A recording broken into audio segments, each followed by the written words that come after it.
There's a story that happened in the early 50s, I believe, the late 50s, middle 50s. The Rebbe had an idea way back when, which he called Magbes Mishutefes. Magbes Mishutefes means that the organizations that carry the banner of Chabad should raise money together and share the profits. There was Merkez, there was the Yeshiva, there was Shalah, that means Rabbi Hecht. The Rebbe's idea was they should raise money together, and the Rebbe felt that it would create a broad, unified front for Lubavitch, and they'd probably fare better. And for a while they did it. I don't know how long they did it for, but they did do it. And there's a well-known story that they'd been in Chicago, and Rabbi Chadakov, I think, went on behalf of Merkez, maybe somebody else. Rabbi Yankel Hecht, J.J. Hecht, Olav Shalom, went on behalf of the National Committee, Shalosh. And the Rashag went on behalf of the Yeshiva. The Rashag was Rebbe's brother-in-law. They got to Chicago. Chicago was a city full of Jews, and there were a lot of people there who were Gezer Chassidim, who were supporters of the Rebbe and his causes. There was a particular person who had been a big supporter of the previous Rebbe, who, for whatever reasons, refused to support the Rebbe. He didn't support the Rebbe. They wanted to go see this person, and they were hoping to get him to give tzedakah in a generous way, but they also knew they had this obstacle that he didn't see the Rebbe as the continuation of the Frierdiker Rebbe, and there was no continuing relationship, and he stopped giving. So it was decided they should go see him, but before they would go see him, they would consult with the Rebbe, ask the Rebbe what he should be told. So the Rebbe's brother Rashag got a payphone. If you can remember payphones, there's little booths, and you would sit down on a little piece of bench, a stool, and speak into the phone. And the Rashag called the Rebbe, and apparently the voice piece was very loud. That Zalman Hecht, Harav Zalman Hecht, was standing outside. He was a local Chicagoan, and he drove them around to the various different people who were able to help. And he overheard the conversation. The Rashag got into the payphone, and he told the Rebbe that they want to go see this particular person, and that he used to be a big supporter of the previous Rebbe, and that he was not a supporter since Yud Shvat, since the previous Rebbe had passed away. What should they tell him? And the Rebbe said, Zogim, guf. Tell him it's the same soul. The difference is only that now it's a healthy body. The Rashag was very excited. Zalman Hecht heard the Rebbe say it. That's how loud the voice was. But the Rashag opened the door to the payphone. He was literally jumping up and down in his seat and saying, "The Hersfa the Shrug is He was very excited that the Rebbe had made a comment like that. The end of the story was that the Rebbe said Good Shabbos to him. Now the plan was that they were going to be back in New York for Shabbos. So Rashag said there's no point in even going to the airport. The Rebbe said Good Shabbos, we're going to be Shabbos in Chicago. And there were others who insisted that they go to the airport. They went to the airport and they spent Shabbos in Chicago. I'm telling this story because it's a great story. I've never told it in these classes. And it sets up another story which has a little bit more to do with the topic that's relevant for tonight. That in a Fabrengen, this is already printed. It's printed in the Siches Kodesh and in the Teres Menachem, I believe, around Tafshin Tetzaveh, something like that. I believe around 1955. At a Fabrengen, towards the end of a Fabrengen, there was a discussion of some sort, and the Rebbe expressed himself regarding himself, quote, "So the Zelben is shomen leichter levushim," which means literally it's the same soul. The garments are lighter, or easier, more accessible. We need to say the Rebbe, the Frierdiker Rebbe are the same, but the Rebbe's garments, the Rebbe's presentation or presentability is such that it's easier to relate to, easier to access, and so forth and so on. Why am I telling you this story? I'm telling you this story because one of the things which is discussed in Chassidus a lot, but as much as it's discussed in Chassidus, it's not discussed enough, is the concept of garments, levushim. Or to broaden the topic further, it's not only levushim, it's kelim. It's the vessel, it's the body, it's the recipient, and it's the garment that is secondary to the light and to the soul and to the warmth and to the life and so on. And when Chassidus discusses metaphysics, when it discusses Ruchnius, of course it talks about the interface, the meeting between Oyer and Keli, light and vessel, and so forth. And there's much discussion about levushim, about garments, and about vessels, and so on. But like I said, no matter how much discussion there is on vessels, it's actually much too limited. It's not enough. Because the fact of the matter is that when Chassidus talks about vessels, it always talks about vessels, it always talks about garments in a secondary way, and doesn't give a discussion on vessels and garments per se beyond their conducting of oyer. In other words, what is a vessel? It carries light. But what is the vessel? Forget the fact that it's carrying light. What is the vessel itself is something which is not discussed much in Chassidus, and it leaves people confused. In other words, people have a much easier time understanding the mystical concept of oyer than understanding the mystical concept of levushim, of garments, of kelim. Now there are many, many stories and insights into the concept of garments. I'm going to give you two more examples, and they're just examples. The Rebbe had a chassid named Rabbi Isaac Humler. I believe I've told you the story before. Rabbi Isaac Humler was a very, very big chassid, and the Chassidim used to chepezach. Chassidim used to tease him. He felt that Chassidim's teasing him was disproportionate. It was more than they teased others, and it was certainly not appropriate considering who he was. So he went into the Alter Rebbe and asked the Alter Rebbe, why is it that Chassidim bother him more than they bother other Chassidim of his stature? And the Alter Rebbe told him, you should know you have a neshama d'atzilus, you have an incredibly holy soul. But the levushim, the garments that conduct the soul and reveal it to the body, are not so holy. And the Chassidim are being mavatal you b'ashgacha pratis. The Eibishter is arranging the Chassidim should disturb you, should agitate, should bother you, to refine your body and refine your garment so your neshama can shine through. That's an example of garments. And the place of a garment in the life of a human being, a mystical garment, a metaphysical garment. And then of course there's the Gemara which Chassidus always brings. Et Rabbi Yechanan hayakara lemanim mechabdusa. Rabbi Yechanan would refer to clothing as honor. The clothing of a person honor the person. The clothing of the person present the person and represent the person, and so forth and so on. The clothing bring forward what the person is.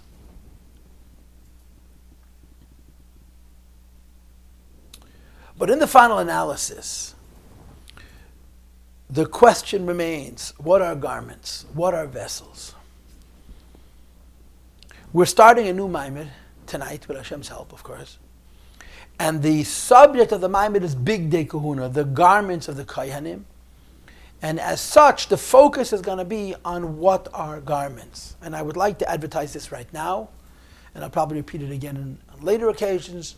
On my website, which is InsideChassidus.org, my own personal website, I have Parsha classes, and if you go to winter and you go to Parshas Tetzaveh, you will find, or maybe it's already spring, I don't remember, you will find my Parsha class, Parsha section, a class on the Bigdei Kodesh, the garment of the Kohen, and I referenced this same Maamar that we're now going to learn in the context of that conversation. So I'm advertising that if you want to learn what this Maamar has to say in what is in effect a more pshat, pshita shal mikra dika level, or a broader form, I'm suggesting that you should go check it out on my website. This is the garment about clothing. How does Kabbalah and Chassidus, what is the mysticism, what is the spirituality, what's the neshama of clothing that Chassidus talks about? In other words, physically you wear clothing to cover up the person. Physically you wear clothing to present the person, to bring the person to the world. And these physical ideas also are very serious spiritual ideas. But from a spiritual perspective, how do we understand the concept of clothing? How do we understand the concept of levushim? To be sure, when you learn the Torah, the Chumash, clothing have to do with the original sin. Adam and Chava eat from the tree of knowledge of good and evil, and all of a sudden they notice that they have no clothing and they cover themselves with fig leaf. So clothing are connected to the original sin. But according to Rashi at least, there was a phenomenon of clothing that was even before the original sin. Like it says in the Torah, V'yasa ha'lakim, la'adam ha'la'ishtei, kostnes eid v'yalbishem. Rashi indicates that this outfit of oid was before the original sin. So on one level, garment has to do with Aveda. On the other level, garments existed even before Avedas. And of course, all of these ideas are discussed at length in Chassidus and so forth. But what is the concept of a garment? In short, the answer to that question is a garment is a conductor of light. Light, as you know, is a mystical concept. In other words, the concept of light about which Chassidus speaks is not the same as the concept of light about which physics speaks. We're talking about something metaphysical, very spiritual. That's a reflection of the source, and it comes from the source, and it happens by itself, and it's inexhaustible, and all kinds of other things. But in order for light to reveal itself, it needs to be conducted. In order for light to show itself, it needs to be detected and translated into physical light and physical heat to be able to be detected. In other words, garments, levushim, conduct or. There's a phenomenon of light, which is a mystical concept. But light by itself cannot exist. In order for light by itself to exist, the garments have to carry it. Yeah? I'll give you the example, which I give my students often, that when I was a child, I went to camp.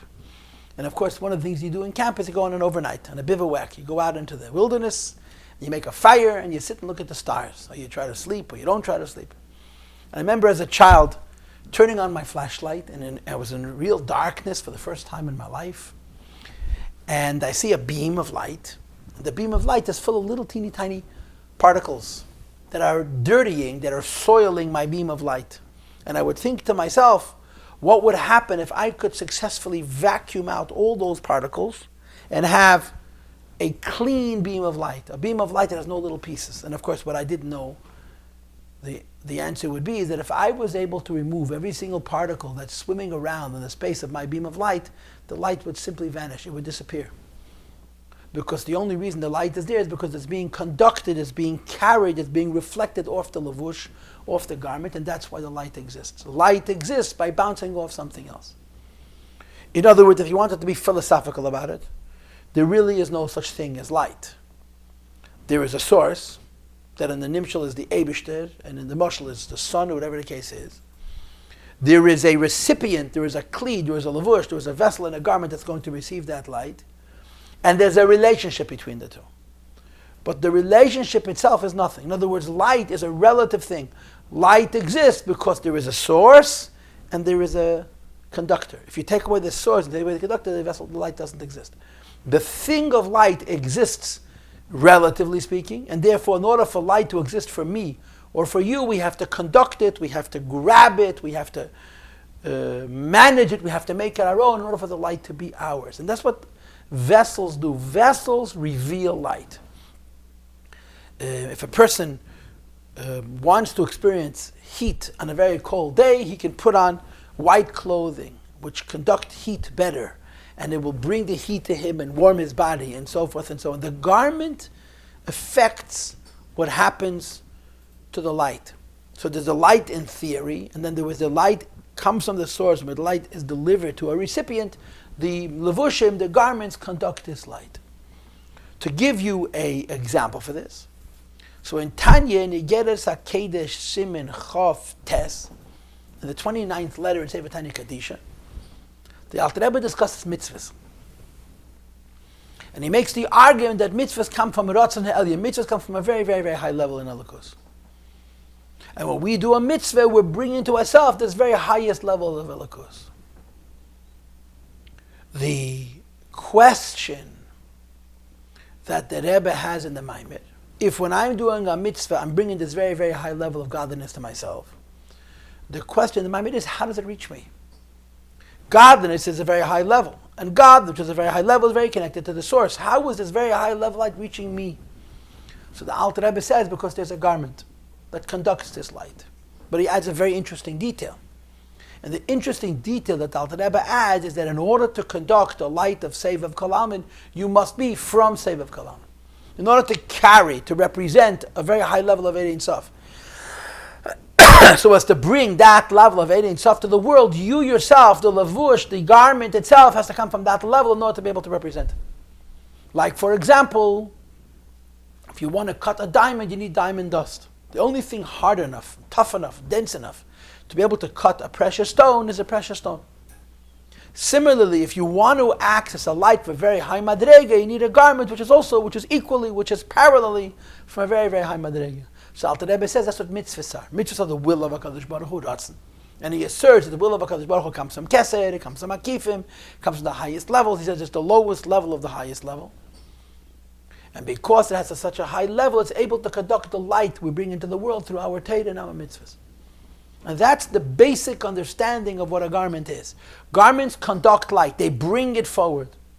If you had no garments, there'd be no light. In the Maamar, he talks about words being a garment, bringing forward ideas. If you don't have garments, nothing is revealed. So, as a rule, when you learn in Chassidus about levushim, when Chassidus discusses garments, they're always describing the levush as a means to something else. Like, for example, mitzvahs are called levushim. So it says in Tanya, in the earlier parakim, Perek Hey and Perek Dal and so on, that mitzvahs are called levushim. They conduct the light of Torah, the light of Kavanas HaMitzvahs, but the mitzvahs are acting only as a conductor. And of course, what's missing in this conversation is we're talking so much about what light does. What we're failing to mention, we're talking so much about what vessels are, what garments are, and we're spending no time at all explaining where they come from and what they are. In other words, when you talk about the relationship between light and a vessel, we know what the vessel does. When you talk about the relation between light and a garment, you know what the garment does. When you think about the garment for itself, what is the garment? What is the kli? And it's a very, very sensitive question. And like I said earlier, Chassidus spends so much time talking about how the light is being conducted and carried by the kli, but very little time discussing what the vessel itself is, what the levush is. And as I mentioned a moment ago, in a way, of course, the way it's explained in Chassidus is that levushim are very high shadish. These clothing, these garments, this secondary element, the idea that there is something that reflects light, that reflects light, actually has a very high source. And in many Maimorim, they will tell you that the source of the kli is higher than the source of the light. That means even though the vessel is a conductor in carrying the light, and as such, the key is the light and the illumination and the revelation and the availability of godliness through the medium of light, which the vessel all provides. But at the same time, there's a concept of what the vessel by itself is, and the vessel by itself has a very high shadish. The source of kelim is high, the source of levushim is high, and so forth. But there's not a lot of Chassidus that talks about what is the elokus of the kelim themselves, what is the elokus of the levushim themselves, and so forth and so on. I'm going to mention something now which is really not that relevant for our Maamar. But in discussing levushim, I think it's important, so to speak, for the purposes of being comprehensive. And there'll be other opportunities to repeat this and to explore it in the appropriate context. And that is that it says in Chassidus that the garment and the vessel have a higher source than the light and the life. In other words, when you learn a Maamar Chassidus that describes godliness being revealed, the part of the Maamar which is subliminal, which is not explicit, is if the light of godliness is being revealed, it's being revealed to somebody in some way. And that's the garment. The garment of Atzilus is called Kelim, Levushim, Hicholos, and the same is true everywhere and everything. And in the human being, of course, it's the body, and then the garments for the soul, and so on.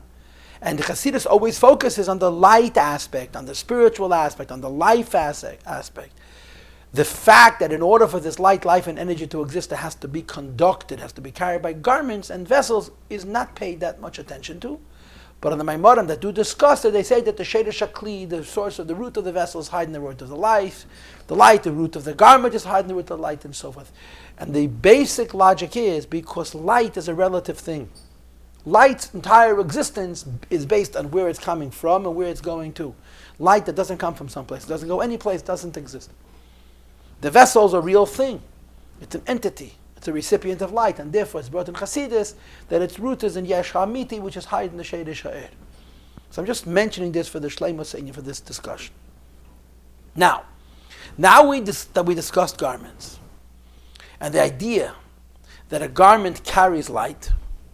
Let's move on to the Bigdei Kohuna, to the clothing of the Koyanim, which were worn in the Beis HaMikdash in historic times, that the Torah itself, the Eibishter himself, prescribes precisely how they should be. The Kohen Gadol wore 8 garments, the Kohen Hedid wore 4, a Mechnasayim, and a Kseines, and an Avneit, and a Migbas, and a Mitznefes, and a hat, and the Kohen Gadol wore, in addition, a Choshen, an Ephod, and a Mil, and a Tzitz. There's a half a parsha dedicated to describing precisely what the Koyanim and the Koyanim Gedolim wore, and so forth. And of course the question is, why is this that important? What's the big deal? And of course the short answer to the question that everything in Torah has to be very precise. The Torah deals with holiness. The holiest place in the world, as far as Torah is concerned, is the Beis HaMikdash. And not only is the building holy, what is done there, which we call karbanis, is also holy, and it's called kachim. And then by whom it's done, namely the Kohanim, is also called Kodesh and Kodesh HaKadosh. And therefore the clothing that the Kohen wears, just like every other detail that's in the Kodesh HaKadosh and that's in the Beis HaMikdash, has to be precise.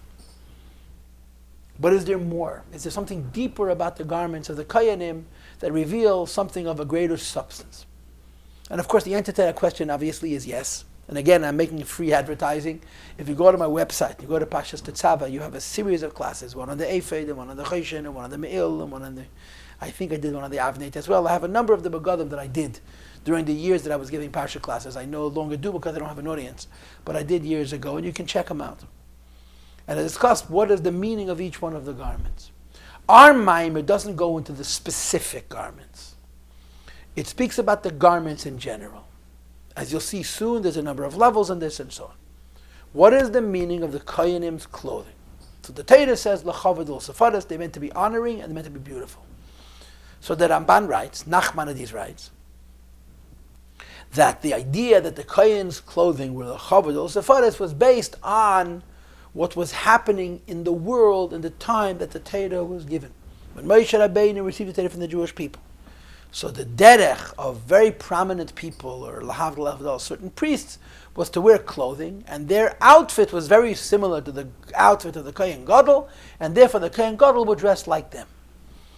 Which leads us to a very, very famous and great controversy, which is that we always find in Torah similarities to other cults, to other groups, to other religions, to other traditions that were happening at the time that the Torah was written and the Torah Sheba'al Peh.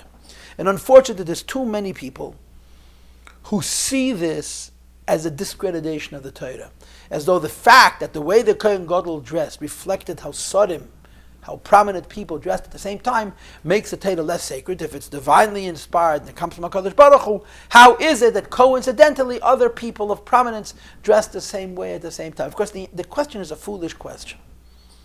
And the Rambam speaks about this at length in his introduction to the Meir Nevuchim, where the Rambam speaks about Torah in general and prophecy in general. And he brings the pasuk that indicates that the Torah is written in layers. There's outer layers, and there's deeper layers, and there's deeper layers, and so forth. And of course, the Torah speaks in terms of metaphysics and ruchnias.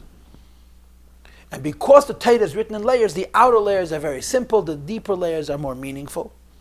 And when you go to the deeper layers, you're no longer talking about physical things, you're talking about spiritual things, ruchnias things, metaphysical things. Now, when it comes to metaphysics, when it comes to ruchnias, the forms that you use don't matter as much as what the forms represent. In other words, when I want to describe something spiritual, for example, a malach, and I describe the malach as having eyes or wings, what eyes mean in a malach is very different than what eyes mean for you. What wings mean in a malach means something very different than wings mean for you. What's the point of the metaphor? The point of the metaphor is we're trying to describe something that you should not be able to know, by comparing it to something you already know, to use the existent form as a vehicle or as a medium or as an illustration to bring you from the physical to the metaphysical. In other words, the truth is that not only is it acceptable for Torah to use familiar metaphysical form, it's logical for Torah to use familiar metaphysical form. The fact that the Torah uses forms which are similar to what was happening in the secular world or in the Goyish world at the same times is because the whole point of the Torah is to use forms that you're familiar with, that you know, that you understand, but to use those forms not to replicate, not to be saying the same thing as it's understood in the Goyish world, but to use the very same forms and bring out a different message. And this is certainly true in Zohar, it's certainly true in Medrash, it's certainly true in Torah Sheba'al Peh. But it's even, according to this Ramban, that's true even in Torah Sheba'Ksav. So many of the details of how the Torah describes the Beis HaMikdash and the Kodesh HaKadoshim and the Bigdei Kodesh, and then of course when the Torah describes ruchnias, things, metaphysical things, of course they reflected the form that was familiar in the Goyish world, lahavdil. Because the whole point is you should be able to understand and relate to it. And the only way you're going to understand and relate to it if it's similar. So it's totally reasonable what the Ramban is saying, that in the Goyish world they had similar outfits. The Kohen Gadol wore the same outfit, but the Kohen Gadol didn't wear the same outfit for the same reason. The Kohen Gadol wore the same outfit for a simple person to say, the Kohen Gadol is dressed like a prominent person, because prominent people dress the same way. But if you go a little bit deeper, the Kohen Gadol is dressed in the same way, but the meaning is very different based on the fact that Lahavdil Elav Afi Avdol, this is in Torah, not in Chitzonius. Or to say this in a much more profound way. When the Eibishter created the world, he created the Torah. And of course, according to the Rambam especially, he created the entire future, all of time and all of space. And the Eibishter wrote in his Torah what comes before the world, what the Mishkan would look like, and what the Aron HaKodesh would look like, and what the Luchos would look like, and what the Bigdei Kohuna would look like, and what the Bigdei Kohuna Gedolim would look like, and the Bigdei Kohen Hedid would look like, and what the Bigdei Kohen on Yom Kippurim would look like. Everything was written in the Eibishter's Torah before the world. When the Eibishter created the world and stretched it out over time, he planted in the world, at those times that the Torah would be revealed, in the Goyish world, things that would reflect how it is in the Pnimius Deka world. Meaning to say, in the words of the Alter Rebbe, the reason it is that at the time of Teresh B'Ksav, when the Eibush told Moshe Rabbeinu to make the Bigdei Kodesh L'Chavot L'Sefaros, the reason by Goyim at the same time, this is how Goyim dressed, the Eibush arranged by Ashgacha Pratis that Goyim should dress this way, that Koimerim and Sodim should dress this way, so that when the Eibush would tell Yidden and the Torah to dress this way, it would be familiar. But actually, as the expression is, the chicken came before the egg. First there is the Torah. And that the Torah wants a Kohen Gadol dressed a certain way with a certain meaning. Then the Eibush to put these same images into the world, so that we can understand how it is in the world, and on the one hand understand what it means in Torah, and on the other hand understand how the way it is in Torah is different than the way it is in the world. So every detail of form that the Torah speaks about, whether it's the Beis HaMikdash, or it's the Luchos, or it's the Aron Kodesh, or it's the structure of the Jewish nation, or it's the Bigdei Kohuna, the clothing of the Kohen, and so forth, is very precise. And of course, our Maamar says we need to analyze, we need to study what is the significance of the Bigdei Kohuna.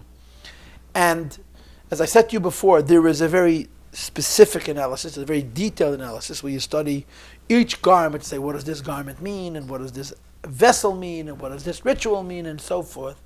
And then there is the fundamental, there's the basic conversation. And the basic conversation is the Kohanim wore clothing. And the clothing of the Kohanim were not regular clothing, they were pure clothing, and they were made holy. And they were called Kodesh, and they're called Kodesh HaKadoshim, and the Kohanim wore them in order to be able to serve Hashem in the Beis HaMikdash. And like it says in Chumash, that a Kohen who did the Avodah B'chusa B'godim, he wasn't wearing his clothing, his Chayev Misa, because the garments were very, very important. Our Maamar is asking, what is the significance of the garments of the Kohen? And in one sentence, the answer is going to be, the garments of the Kohen are conductors of light. Just like the Beis HaMikdash as a whole is the conductor of light. Just like the Keruvim, the cherubs, on top of the Holy Ark and the Holies was the conductor of light. All of us appreciate that the Beis HaMikdash and the Kodesh HaKadoshim and the Aron HaKodesh and the Keruvim are a seat on which the Shechina rests. And that's how it's described in Sforim and in Rishonim and so on. The Kohen, who was a servant of HaKadosh Baruch Hu in this house, wore specific clothing, that those clothing should also bring to them a certain holiness, a certain shechina, a certain empowerment for them to do the avodah. And our Maamar analyzes the general concept of clothing, not the specifics, but the basic idea. What is the idea of the garment of the Kohen Gadol and the Kohen Hedid? Inasmuch as part of being a servant of Hashem in the Beis HaMikdash was not just that there's a house, and not just that there is a service, but that there is a servant, a specific person doing the work, and that the servant has to wear particular clothing, because these clothing are part of what is necessary for the avodah to be achieved correctly. And our Maamar is going to analyze this. And this is going to be the conversation we're going to have. And if I may give you a heads up, we're going to learn about 3 types of garments. You'll see it in a minute. I'm going to show it to you inside, but I'm first going to say it orally. The reason there are 3 kinds of garments is because when you learn Kabbalah, there's basically 3 worlds. We know of 3 worlds, Bria, Yetzirah, Asiyah. But you have in the Zohar, and it's brought in Chassidus, I think it's in Parshas Shlach in Zohar, it's brought in Chassidus, that everything is Shleisha Diyurim. There's 3 chambers in the Beis HaMikdash. There's the Holy of Holies, there's the Holy, and there's the courtyard. And it says in the Zohar, and it's explained at length in many Maamar Chassidus, that these three places in the Beis HaMikdash represent Ein Sof, Atzilus, and the lower worlds. The Holy of Holies represents Ein Sof, which is higher than Atzilus. The Heichel, the Holies itself, represents Atzilus. And the courtyard, and particularly the Mizbeach, where Karbonos were sacrificed with such tumult, would be the lower three worlds. Or said a little bit differently, the first world is the transition from Ein Sof to Atzilus. The second is the world of Atzilus itself. And the third is the transition from Atzilus to the lower worlds. The Beis HaMikdash was the place where the Schneur rested. In other words, Hashem's presence was revealed. And because the Shekhinah rested, Kedusha also rested. And because Kedusha rested, Kodesh without a Vav also rested, whatever this means mystically. And in general, there were Gimel Diyurim, there were three chambers that represent the worlds of Ein Sof, the world of Atzilus, where Ein Sof is revealed, and the lower three worlds.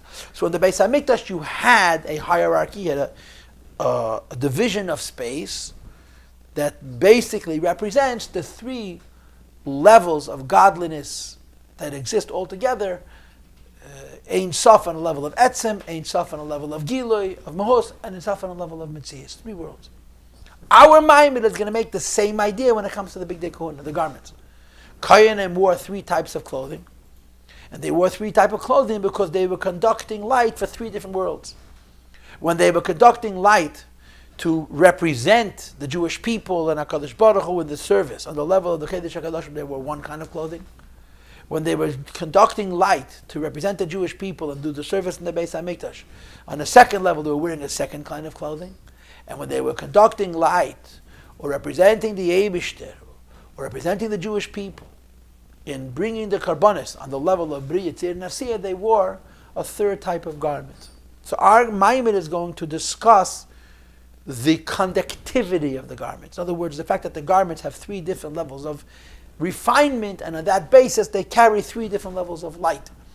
But our Maamar is not going to analyze the garments per se. Our Maamar is never going to say, forget the light, let's talk about the garment or the vessel alone. This is going to be left for another occasion. But our Maamar is going to explore with us why there are different types of garments and how they represent the different worlds and the different revelations. Just like in the Beis HaMikdash itself, there were different levels and different worlds, different revelations and so forth. So let's begin. Let's read it inside. The Maamar begins, starting of course on line 3. Vasisa Bigdei Kodesh. God Almighty tells Moshe Rabbeinu, you should make holy garments for your brother Aaron, and so forth. And then it continues and it says, you should speak to the men who have wise hearts, whom I have filled with the spirit of wisdom. For also as Bigdei Aaron, they should make the garments of Aaron, the Kaddish, to make him holy, and so forth. And then it says further, also Bigdei Kodesh Aaron Achich, clothing that are holy should be made for your brother Aaron Olavanev and for his children. These psukim are very near each other in the beginning of Parshas Tetzaveh. It's in the few psukim interval, you have these three statements. And the Rebbe says, if you'll pay attention, there's not three times are garments mentioned, but three times garment I mentioned, each one is a little bit different. Lahavin, I'm on line 6. The question is, you have shalosh asiyas halol. There's an allusion to three different types of creativity, of creation. Shebe Bigdei Aaron, in the clothing that Aaron wore, and they are, number one, Shel Moshe. Moshe himself made the garments. The first words of the Maamar is Vasisa Bigdei Kodesh Anachich. Now you know and I know that Moshe was not allowed to participate in building the Mishkan. The only thing he was allowed to do was construct it once it was complete, and there's reasons for it. In Parshas Bigdei, it describes how Moshe Rabbeinu put the Mishkan together, because he was not allowed to build it. Nevertheless, the Torah says, Vasisa, you should do it. Bigdei Kodesh La'anachicha v'gema. Now, in the earlier Parshas, it sometimes says such words as well, but the Rebbe focuses right here on this word, Vasisa, that even though physically Moshe didn't do it, but the fact that the Torah mentions, you should make the clothing for Aaron, and then the second time, you should tell the wise and talented workers to make clothing, and then it says a third time, you should tell all the people to make clothing, has to be significant. Vishalchach Melev, the second level of garment was made by the wise people who were given the skill and the intuition to build the Mishkan and the Kelim and the Bigdei Kodesh. And I want to say something incidental. They were coming out of Egypt. They had been slaves, making mud brick. And all of a sudden they were so skilled, they had all these talents to weave gold and to carve precious stones they were incredibly talented in being able to deliver what the Eibishter wanted. Hashem told them what he wanted. They had to figure out how to make it happen. And when you read the account, you ask yourself how people who are former slaves should be so gifted in so many different ways to be able to have created this entire Beis HaMikdash. And I think it's not too outrageous to say the Eibishter Pashat gave them Chokhmah. He gave them incredible creativity and insight in a field that they should have not known very much about. And they were inspired to be able to create these things. Just like you read in Bereshis. There was a man who created music, and a man who created weapons, and a man who created pastoralism. By name, the Torah mentioned individual human beings who the Eibishter gave unbelievable gifts for music and for working iron and for using agriculture and for learning how to manage livestock. These were geniuses of geniuses who came up with these chokhmas almost intuitively, if you wanted to use words that you really shouldn't use, but almost like a prophecy. They were smarter than anybody would come after them. But of course, all those who came after them would benefit from their having come first and develop it further. It's perhaps true to say that when the Eibishter told Moshe Rabbeinu to build him a house, he gave these individuals unbelievable skill at very fine work and craftsmanship. And maybe nobody before them had these abilities. I'm just saying maybe. And they certainly, l'chayra, should not have known it from Egypt because they were not sitting in Egypt setting diamonds into gold. They were doing the most menial work possible. But they had these koiches, these skills. The Eibishter inspired them. And that's why they're able to build the Beis HaMikdash and make the Bigdei Kahuna. So the Rebbe says the second level of the garments of the kohen was the ones made with the Chachmei Lev. And then it says, Ustam va'asmu. The third time it says, and they should do it, mashma shel klal Yisrael. It's an allusion to all of the Jewish people. So the Rebbe's question is, almost in succession, I don't know exactly how it is, but it's within a handful of psukim, 4 or 5 psukim. The Eibishter says 3 times that the garments of the kohen have to be made, and there's distinct differences between each time. The first time it's Moshe Rabbeinu, the second time it's the Chachamim, and the third time it's everybody. And the argument that Rebbe wants to bring out is that these 3 levels of garments represent 3 ideas, and ultimately what our Maamar is going to tell us that they were going to represent the same 3 ideas as the Gimel D'Yurim of the Beis HaMikdash. Our Maamar is not going to discuss the Gimel D'Yurim. I'm introducing it to show you a parallel. Just like in the Beis HaMikdash there were different chambers with different levels of holiness, in the garments of the Kohen there were different levels of holiness, and our Maamar wants to understand why. And the Rebbe begins on line 18. The beginning of the answer is as follows. Aharein hu mishiva roim. Aaron is amongst the 7 shepherds. Hamafarnesim, who provide parnas. Umamshichem l'klos neshamas, and draw forward to the collective of Jewish souls. May Erein save Baruch from godliness. In other words, Hu Isha Chesed is a man of kindness, v'kei, and godly is a high priest. Hamamshi b'chinas ahavarabba brings forward for the Jewish people infinite love. In other words, there are tzaddikim who are called D'Royim. They're responsible for the whole Jewish nation during their lifetime and throughout history, and they bring us certain gifts, certain offerings. And the gift that Aaron HaKohen gives us is infinite love. That's what he does. And if Aaron HaKohen's inyan is to give us infinite love, it's not enough that he gives it to us, we need to receive it. In other words, if Aaron HaKohen gives us the ability to love Hashem in an infinite way, or he gives us the idea that Hashem loves us infinitely, there's got to be a vehicle through which we can experience this and benefit from it and use it and so on. Bigdei Aaron, and the clothing he wore, heim levushim lavas, will conduct this love. He personified a certain level of love. And the clothing he wore carried that love to the people. Meaning to say, Aaron HaKohen was a big tzaddik. And whether Aaron HaKohen is wearing clothing or is not wearing clothing, he's Aaron HaKohen. But in the real world, in order for Aaron HaKohen to express this holiness in a way that the Jewish people could receive it and benefit from it in a constructive way, it needed to come in a presentable way. And he therefore wore certain clothing. And of course, besides for Aaron, the Kohen Gadol, there was also the Kohen Hedyot, and so on. Bigdei Aaron heim levushim liavazu. The garments that Aaron the Kohen wore carried this love. For example, Mashakos, we find the pasuk that the pasuk says Yomim Yutzar.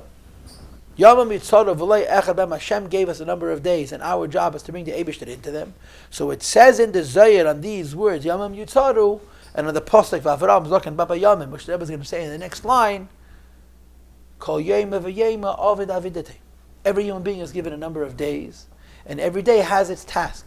And it's brought in Chassidishe Parshah on the Pasuk of Avram Zoken, based on the Zeir Chasa Yema Chada Chasa Lavusha Chada. If you waste a day, you're wasting a garment. Time itself is the conductor of godliness. They wish to put us in this world, and time conducts us. The time that we've been giving allows us to be here and to express ourselves. And if we waste the time, we're wasting a garment. And that's what this means. The days God Almighty gave us are garments that carry godliness. Avram Avinu was coming by Yomim in days. And of course, we were kids in Cheder. We translated Baba Yomim gegangen in the tag. He walked in the days. And I remember thinking how meaningless this was. As a kid, I remember yet.